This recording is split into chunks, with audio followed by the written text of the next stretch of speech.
Well, they want to renew this call for gun reform. Now, this march in Washington, D.C. is expected, according to the permit, to have about 50,000 people showing up. That is really not as big as what we had back in 2018 when 200,000 people came to the National Mall. But the goal this time is to have multiple marches all across the country. So there are 300 other locations where there will be similar marches, similar rallies to call for gun reform, because their goal is not only to put pressure on Washington, on Congress, on the House and the Senate to act, but they also want to put pressure on local governments and local elected officials, telling them that if they don't act, they will face pressure from these groups, because these activists are saying enough is enough. They want to see action from their elected officials. They want to push them.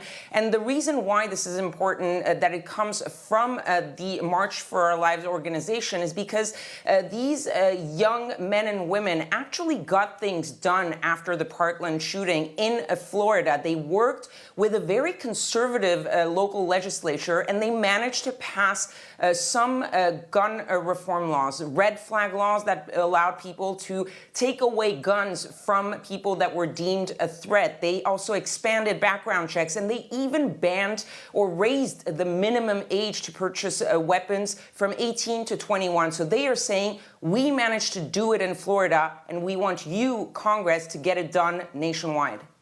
And Ketavan, lawmakers in Congress have been taking some action to break deadlock and pass reforms. Can you remind us where they're at in terms of legislation?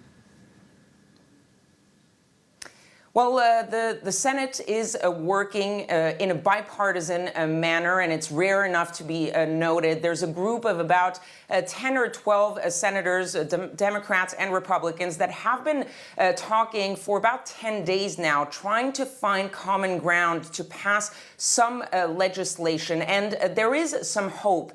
There are some of these senators that have come out just as recently as yesterday saying that they are hopeful, that they are very close to a deal, very close to an agreement on something that could have a chance of passing the Senate. Because remember, in order to make it past the Senate, any agreement will have to get the support of 10 Republicans on top of the 50 Democrats. In the negotiating group, there are about 6 Republicans. So you would need an extra 4 Republicans to get on board. And right now what they're talking about is a sort of expansion of background checks, possibly some red flag laws, and also safe storage laws to mandate people who own guns to be liable for safely storing their gun. The question is, when will this agreement be announced? It was supposed to be announced yesterday. It has been postponed. And will it be able to pass the Senate? In the House, there have been several bills that were passed with Democratic support and very little Republican support.